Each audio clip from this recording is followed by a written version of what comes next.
तत्सवितुर्वरेण्यं भर्गो देवस्य धीमहि धियो यो नः प्रचोदयात्।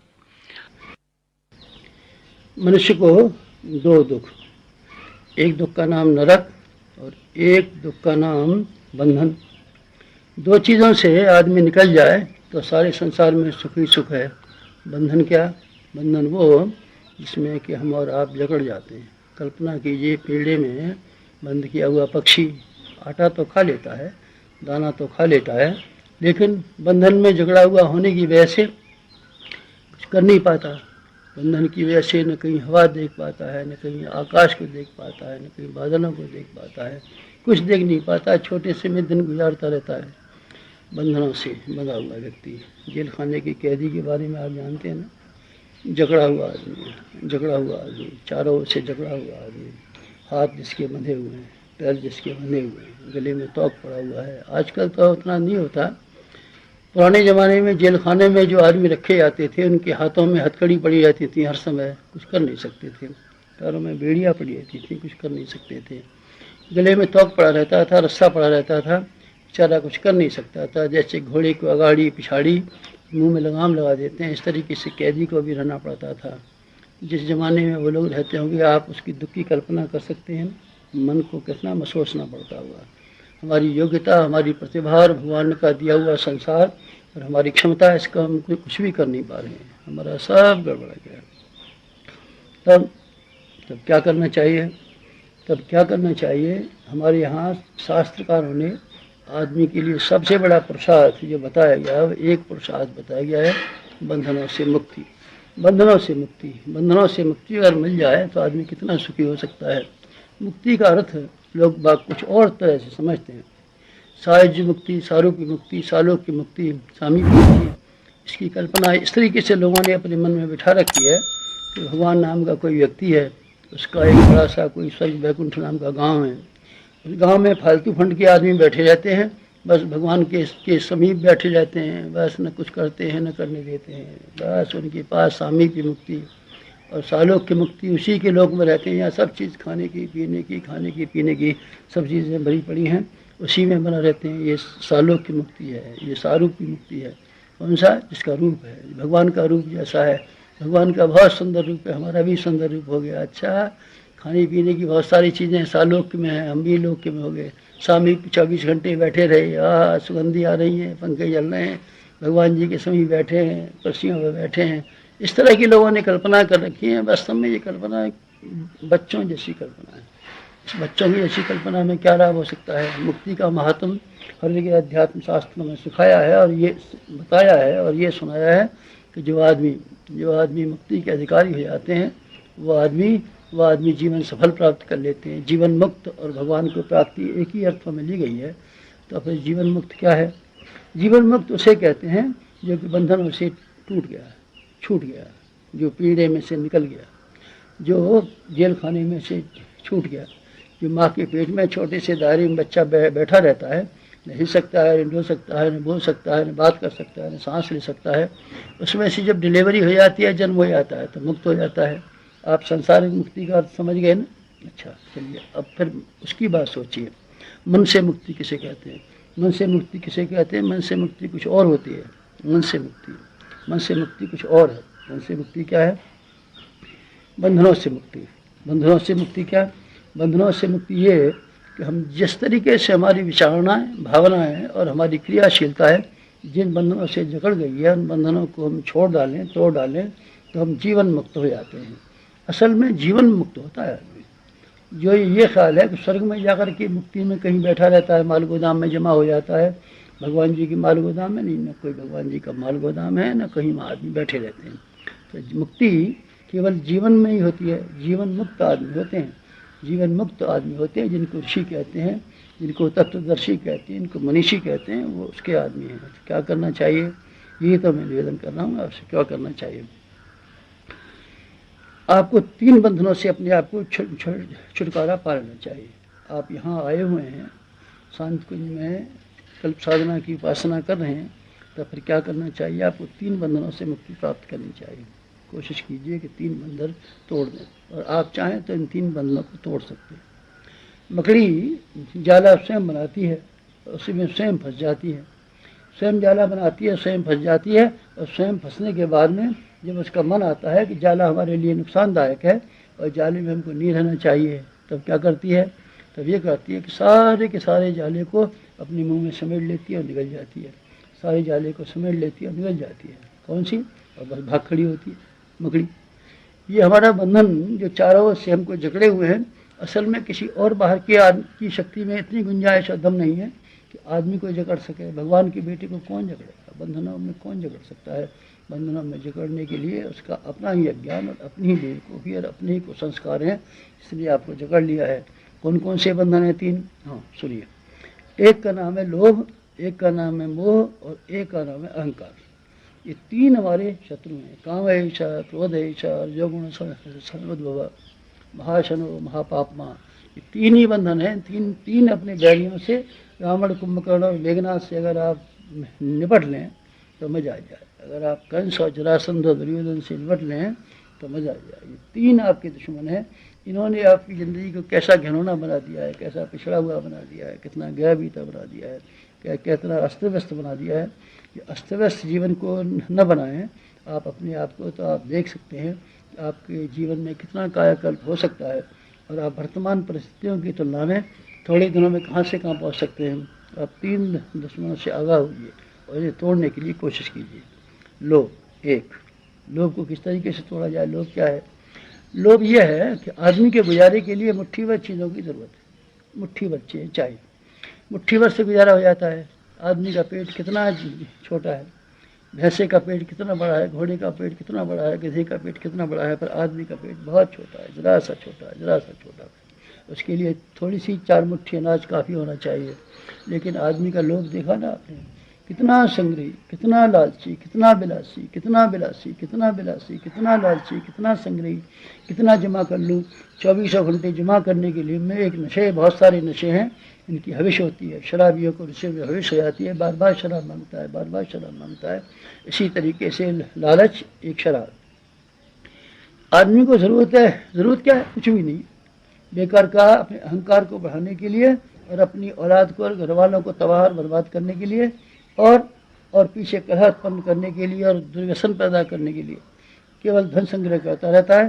सारी ज़िंदगी का सारा हिस्सा इसी में खर्च हो जाता है। आपको लोगों को छोड़ना पड़ेगा। क्या करेंगे? तब आप सादा जीवन, उच्च विचार के सिद्धांतों को स्वीकार कीजिए। ऊंचे विचार सिर्फ उस आदमी के पास आ सकते हैं जो सादा जीवन जिए। का मतलब ठाटवार से नहीं है, सादा जीवन से मतलब है लोभ से, लालच से। आप लोभ और लालच निकाल दें और निर्वाह की बात सोचें तो आप थोड़े से घंटे मेहनत करने के बाद में अपना पेट बड़े मजे में भर सकते हैं। कुटुंबियों की बात भी ऐसी है। जिसको मोह कहते हैं वो कुटुंबियों के नाम पर लोभ है। लोभ का बढ़ा हुआ दायरा जो कुटुंब तक फैल जाता है उसका नाम मोह है, और जो अपने आप तक सीमित रहता है, धन तक सीमित रहता है, उसका नाम लोभ है, और जो कुटुंबियों तक फैल जाता है उसका नाम मोह है। कुटुंबियों के प्रति आपकी जिम्मेदारी तो है, ये तो मैं नहीं कहता कि जिम्मेदारी नहीं है। जिम्मेदारी तो आप सबके प्रति है। आपके शरीर के प्रति भी आपकी जिम्मेदारी है, आपके मस्तिष्क के प्रति भी आपकी जिम्मेदारी है, आपके भगवान के प्रति भी आपकी जिम्मेदारी है, जीवन के प्रति भी आपकी जिम्मेदारी है। आपकी बहुत जिम्मेदारियाँ हैं, और उस जिम्मेदारियों में हर एक को निभाइए। इसमें आपका कुटुंब भी शामिल है। तो कुटुंब को शामिल होने का मतलब यह है कोई कैसा कि कुटुंबियों का भी लालच आप पूरा करते रहेंगे। लालच मत पूरा कीजिए। कुटुंबियों की अनावश्यक आवश्यकताओं को और अनावश्यक मांगों को मानने से इनकार कर दीजिए। तो क्या करें? अगर वो मांगते हैं तो भी, नहीं मांगते हैं तो भी, ज़रूरत जिस चीज़ की है उनको आप दीजिए। किसकी ज़रूरत है? 3 चीज़ों की ज़रूरत है आपके कुटुंबियों को। एक आपके कुटुंबियों की ज़रूरत है, एक कुटुंबियों की ज़रूरत है शिक्षा चाहिए। आपके कुटुंबियों को शिक्षित होना चाहिए। स्कूली शिक्षा की बात तो मैं नहीं कहता, पर मैं ये कहता हूँ कि स्कूली शिक्षा अगर आपके पास न भी हो तो अभी जिसको शालीनता कहते हैं, सभ्यता कहते हैं, सज्जनता कहते हैं। शिक्षा का मतलब सभ्यता, शालीनता और सज्जनता से है।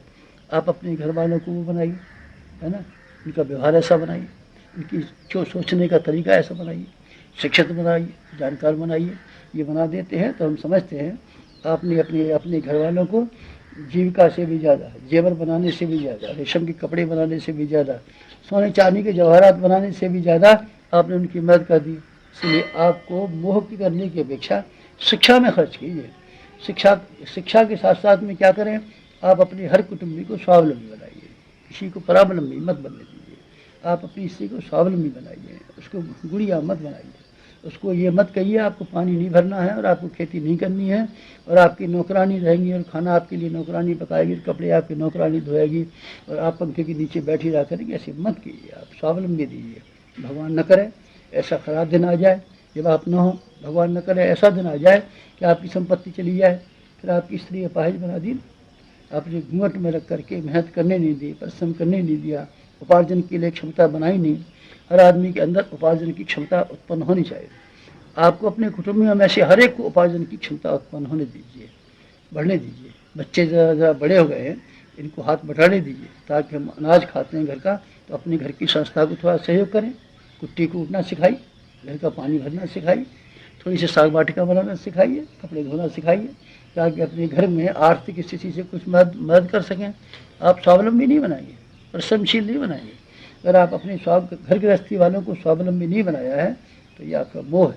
और आप घर वालों की इच्छा, अनावश्यक इच्छाओं को पूरा करने के लिए जेवर खरीदने से लेकर सिनेमा दिखाने तक वो चीज़ें जो उनके लिए आवश्यक नहीं है, जो उनके जीवन को विकसित करने के लिए कोई ज़रूरी नहीं है, केवल उनके मनोरंजन के लिए, और जो उनकी हविष्य और बुरी आदतें हैं इनको पूरा करने के लिए जो मांगते हैं आप उसको पूरा करते हैं तो ये मोह हो जाता है।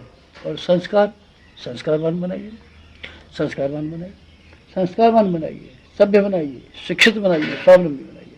संस्कारवान बनाइए, शिक्षित बनाइए, स्वावलंबी बनाइए। और ये तीन काम करने के लिए आप जितनी मेहनत करते हैं ये हम समझते हैं आपके लिए, अपने कुटुंब के लिए कर्तव्य पालन कर रहे हैं। और कुटुंबियों के हविष्य, कुटुंबियों की इच्छा और कुटुंबियों के दबाव पूरा करने के लिए आप इसलिए पूरा करते हैं कि कुटुंबी आपसे प्रसन्न रहेंगे और प्रसन्न रह करके बच्चे आपकी आज्ञा मानेंगे, औरत आपको काम वासना के लिए मदद करेगी। इसीलिए आपको पसंद करना चाहिए, तो आप गलती करते हैं। किसी को मत पसंद कीजिए, अपनी आत्मा को पसंद कीजिए और अपने परमात्मा को पसंद कीजिए। दूसरे के अलावा इस संसार में आप जितना ही लोगों को पसंद करने की कोशिश करेंगे उतनी ही आप हैरान होंगे और उतनी ही आप खाली हाथ रह जाएंगे। इसलिए लोभ और मोह के दो बंधन, लालच मत कीजिए। समय का अगर आप अपने दिमाग को खाली कर लें कि हमको गुजारे भर के लिए कमाना है, तो आपका दिमाग और आपकी स्कीम और आपकी योजनाएं और आपका परिश्रम, आपका पुरुषार्थ सब बच जाएगा, सब बच जाएगा। फिर आप उन कामों में लगा सकेंगे जिससे आपकी आत्मा की उन्नति होती है और समाज के प्रति अपना कर्तव्य पालन होता है और भगवान की आदेशों का निर्वाह होता है। इससे कम में मिलेगा ही नहीं। आपका लालच चाहे पूरा होता हो चाहे न होता हो, ये तो मैं नहीं कहता कि आप संपन्न हो गए हैं कि नहीं हो गए, पर आपको लालची मुझे मालूम पड़ते हैं। संपन्न कहाँ से हो जाएंगे? अकल तो है नहीं, योग्यता तो है नहीं, विद्या है नहीं, पुरुषार्थ है नहीं, परिश्रम है नहीं, चांस है नहीं, पूंजी है नहीं, तो कैसे विद्या रहेंगे? आप तो गरीब के गरीब ही रहने वाले थे और गरीब ही रहने वाले हैं। क्यों? क्योंकि आदमी को संपन्न बनने के लिए तो अनेक साधन चाहिए, साधन तो कुछ भी नहीं, तो संपन्न कैसे बनेंगे? पर लालच आप अगर छोड़ दिया होता तो आप इतने ही गुजारे में कम समय में कर सकते थे। और लालच जितना आपका समय खा जाता है, शक्ति खा जाता है, बुद्धि खा जाता है, उस सबको आपने बचा लिया होता। बचाने के बाद में वो काम कर लिया होता जो असंख्य लोगों ने किया है। बच्चों का निर्वाह करते हुए कबीर की भी शादी हो गई थी, जवाहरलाल नेहरू की भी शादी हो गई थी, गांधी जी की भी शादी हो गई थी, शंकर भगवान की भी शादी हो गई थी, रामचंद्र जी की भी शादी हो गई थी, हमारी भी शादी हो गई है। शादी होना और पेट भरना इतना बड़ा काम नहीं है कि जिसके लिए ये कहा जा सके कि हमारी सारी शक्ति और सारी बुद्धि और सारा परिश्रम और सारा पुरुषार्थ इसी में खर्च हो जाता है जैसे आपका हो जाता है। ये आपका लोभ और मोह, ये व्यामोह के दो बंधन हैं जो न आपकी अकल को चलने देते हैं न आपके परिश्रम को चलने देते हैं। आपका परिश्रम लोभ के लिए विसर्जित हो गया और आपकी अकल और आपकी भावना मोह के लिए विसर्जित हो गई। मोह के लिए आपकी अकल और भावना विसर्जित हो गई, लोभ के लिए आपका शरीर का श्रम विसर्जित हो गया। तो रह क्या गया? तोड़िए ना इन बंधनों। आप यहाँ रह करके इस कल्प साधना में अपने आप को बदल दीजिए और लोभ और मोह से अपने आप को पीछे हटाइए। मैं ये थोड़ी कहता हूँ आपको अपना पेट भरने के लिए गुजारा नहीं करना चाहिए। गुजारा करना बात एक है, लालच के लिए मरते खपते रहना बात एक है। अपने कुटुंब को सीमित रखना, आप क्यों बढ़ाते चले जाते हैं? किसने कहा था आपको रोज़ बच्चे पैदा कर लीजिए? आप बिना बच्चे के बिना जिंदा नहीं रह सकते। कम बच्चों से गुजारा नहीं हो सकता आपका। कम बच्चे जो हैं उसको आप पर्याप्त नहीं मान सकते। ऐसे मानिए अब बच्चे मत बढ़ाइए। जो बच्चे हैं इनकी क्वालिटी बढ़ाना चाहते हैं तो संख्या आपको घटानी चाहिए। इससे आगे तो किसी हाल पर मत बढ़ाइए। तब आपका मोह कम हो जाएगा। फिर आप एक माली की तरीके से अपने गृहस्थ का पालन कर रहे होंगे। तब आप एक सदाचारी और संयमी की तरीके से अपना गुजारा कर रहे होंगे। दोनों तरीके से आप गुजारा कर रहे हैं तो मज़ा आ जाए। और तीसरा एक और काम करना चाहिए, अहंकार, इकाई का अहंकार। आप अहंकार को भी हटाइए। आदमी आत्मविज्ञापन करने के लिए, बड़ा बनने के लिए, बड़ा बनने के लिए, बड़ा बनने के लिए, बड़ा आदमी बनने के लिए जाने कितने ढंग बनाता रहता है। लिबास, फैशन, ठाट बाट, ये सब अहंकार, फलाना अहंकार हर जगह से। मेरी पदवी बढ़नी चाहिए, मेरे पास जेवर बढ़िया होना चाहिए, मुझको नेता बनना चाहिए, मुझको मंच बनना चाहिए, अपना अहंकार बड़प्पन के लिए। ये अहंकार बड़ा हानिकारक है। तो आप क्या कह रहे हैं? मैं ये कह रहा हूँ क्या कि आपकी महत्वाकांक्षा नहीं बढ़नी चाहिए, आपकी महत्वाकांक्षा ज़रूर बढ़नी चाहिए, पर आप अहंकार के नाम पर, लोगों के सामने अपना चकाचौंध पहनने के नाम पर, लोगों के सामने बड़ा आदमी बनने के नाम पर अगर आप अपने अहंकार का पोषण कर रहे होंगे तो गलती कर रहे होंगे। इस अहंकार को दिशा मोड़ दीजिए। काय में लगा में आप इस अहंकार को महानता की दिशा में बढ़िए। हम महान बनेंगे, दूसरों की तुलना में हमारे गुण, हमारे कर्म और हमारे स्वभाव बनेंगे। आप ये विचार कीजिए ना, क्या विचार करें? आप ये विचार कीजिए, क्या विचार करें कि हमको महान बनना है, दूसरों के सामने अपनी निशानियां छोड़ के जाना है। दूसरे आदमी आपके बारे में जो विचार करते रहें, सोचते रहें, तो ये सोचें कितना शानदार आदमी था, कितना मनस्वी आदमी था, कितना धैर्यवान आदमी था, कितना साहसवान आदमी था। आप इसको बड़प्पन पर निछावर कर सकते हैं। महान आदमी जिन्होंने अपनी ज़िंदगियाँ श्रेष्ठ कामों में लगा दी, लोगों के सामने उदाहरण छोड़ के चले गए। ये है विरासत। आप तो क्या विरासत छोड़ के जाएंगे? बेटे के लिए मकान बना के छोड़ जाएंगे। बेटे के लिए मकान बनाना ज़रूरी नहीं है, तो क्या ज़रूरी है? बेटे के लिए विरासत छोड़ के जाइए, ताकि आदमी ये कह सके कि किसका बच्चा था, उससे आपका संबंध बने। न केवल अपने बच्चों के लिए बल्कि सारे समाज के लिए विरासत छोड़ के जाइए। ये छोड़ के जाइए, लोग कह सकें हमारे पूर्व पुरुष ऐसे थे, हमारे गांव का निवासी ऐसा था, अमुक सज्जन ऐसा था। लोक सम्मान अर्जित कीजिए ना, आत्मसंतोष अर्जित कीजिए ना, भगवान का अनुग्रह अर्जित कीजिए ना। तो इसमें क्या दिक्कत मालूम पड़ती है आपको? कोई दिक्कत नहीं है। 3 बंधन है जिन्होंने आपके 3 चीज़ों को ख़त्म कर दिया है। आत्मसंतोष जो आप पा सकते थे, वो आप उससे वंचित रह गए और आप पा नहीं पाइएगा। क्यों? क्योंकि लोभ तो कहाँ बनने देगा ना। लोभ तो आपको उचित और अनुचित काम करने के लिए लगाए रहेगा, मेहनत करने के लिए लगाए रहेगा, कर्ज लेने के लिए लगाए रहेगा। लोभ आपको रिश्वत लेने के लिए मजबूर करता रहेगा। लोभ आपको बेईमानी करने के लिए मजबूर करता रहेगा। और लोभ आपको आक्रामक और अनाचारी बनने के लिए मजबूर करता रहेगा। फिर आप किस तरीके से आत्मसंतोष पाइएगा? आप तो आत्मा आपकी जलती ही रहेगी, आत्मा आपकी निरंतर जलती रहेगी। क्यों? क्योंकि आपका लालच इतना बड़ा दुश्मन है जिसको आप छोड़ नहीं पाएंगे। तो इसके बदले में आपको आत्मसंतोष गंवाना ही गंवाना है। और एक और चीज़ थी, लोक सम्मान आप नहीं पा सकेंगे। क्यों? क्योंकि आपकी सारी शक्ति, सारा प्यार इन थोड़े अच्छे आदमियों में केंद्रित हो गया है। अपनी औरत को ही सब कुछ समझ बैठे हैं, अपने बच्चों को ही सब कुछ समझ बैठे हैं। कोई समाज भी रहता है क्या? कोई संस्कृति भी है क्या? कोई दीन दुखियारे भी रहते हैं क्या? समाज के प्रति भी कुछ कर्तव्य या फर्ज नहीं क्या? ये सब हमने जो कमाया था 4 बच्चों को बराबर बांट दिया, 4 बच्चों को बराबर बांट दिया। और पड़ोसियों और मोहल्ले वालों और उन लोगों को जिनके एहसान आपके ऊपर लदे हुए हैं, उनके लिए जिन अध्यापक ने आपको पढ़ाया था और वो आजकल बेचारा भिखारी की तरह गुजारा कर रहा है, आप उसके प्रति भी कुछ हक नहीं है क्या? 4 बेटों को बराबर बांट दिया, 4 बेटों को बराबर बांट दिया, 4 बेटों को बराबर बांट दिया। सब मत कीजिए आप, 4 बेटों को बराबर मत बांटिए। बच्चों को स्वावलंबी बनने दीजिए और जो कुछ भी आपकी संपत्ति है समाज को लाभ उठाने दीजिए, संस्कृति को लाभ उठाने दीजिए। अपने अहंकार का परिपोषण आप इस मानी में कीजिए कि हम महापुरुष बनते हैं और महामानव बनते हैं और अपनी चाल ढाल और अपनी चाल चलन ऐसी शानदार बनाते हैं जिससे कि भगवान का अनुग्रह भी हमको प्राप्त हो सके। आप महानता की दिशा में जाएंगे, बड़प्पन की दिशा में जाएंगे तो आपको लोभ, मोह और अहंकार इन 3 को पकड़ना पड़ेगा। उनके सारे आपको नरक में गिरना पड़ेगा और बंधन में गिरना पड़ेगा। कदाचित अगर आप एक कदम आगे बढ़ा दें, महानता की ओर चल पड़े, तब फिर आपको दूसरा काम करना पड़ेगा। तब आपको अपने आप को औसत भारतीय की तरीके से सीमित में निर्वाह करना पड़ेगा। आपके सारे भाई जिस स्तर का गुजारा करते हैं आप क्यों नहीं कर सकते? आपको सारे बच्चों को अपना क्यों नहीं मान सकते? कितने बच्चे हैं जो विद्या के अभाव में बैठे रहते हैं? आप अपने बच्चों को कीमती कपड़े पहनाएं और अमुक चीज़ छोड़ के मरें, और पड़ोसियों के बच्चों के लिए आप किताबें खरीद के नहीं दे सकते? ईश्वरचंद्र विद्यासागर की तरीके से आप ऐसा नहीं कर सकते कि अपने घर का 50 रुपये से गुजारा कर लें और बची हुई 450 रुपये की नौकरी को पड़ोस के विद्यार्थियों के लिए खर्च कर दें? आप ऐसा नहीं कर पाएंगे क्या? आप मोह को छोड़ दीजिए। आप अहंकार की, बड़प्पन की, अमीरी की, बड़प्पन की और दूसरों की आंखों में चकाचौंध पैदा करने की हविस को छोड़ दीजिए। इसके स्थान पर आप दूसरी हविस पैदा कीजिए, महान बनेंगे, दूसरों के सामने उदाहरण पेश करेंगे, अपनी ज़िंदगी का नमूना पेश करेंगे और लोगों को अपने रास्ते पर चलने के लिए, पीछे चलने के लिए हम नया रास्ता बना के जाएंगे। ये महानता के रास्ते हैं। अगर आप महानता के रास्ते पर चल पड़ें तो आपकी जीवन की मुक्ति हो गई, जीवन मुक्त। जैसे ऐसी ज़िंदगी में आनंद उठाते हैं, मज़ा उड़ाते हैं और स्वच्छंद सारे के सारे विश्व में पंख लगा के उड़ते चले जाते हैं। पखेरू सारे विश्व में उड़ता हुआ चला जाता है, कैसा सुंदर दृश्य देखता है, कैसी सुहावनी छवि का लाभ उठाता है। आप भी ठीक वैसी छवि का लाभ उठा सकते हैं और आप जीवन मुक्त होने की दिशा में कोशिश करें कि आपकी मुट्ठी में है और आप चाहें तो उसे खरीद सकते हैं। आप ज़रा हिम्मत कीजिए, लोभ और मोह और अहंकार का तिरस्कार कीजिए, पर देखिए आपकी मुक्ति आपके चरणों में आती है कि नहीं। मुझे उम्मीद है आप यहाँ इस कल्प सत्र में आए हैं और जीवन मुक्त होकर के जाएंगे। समाप्त।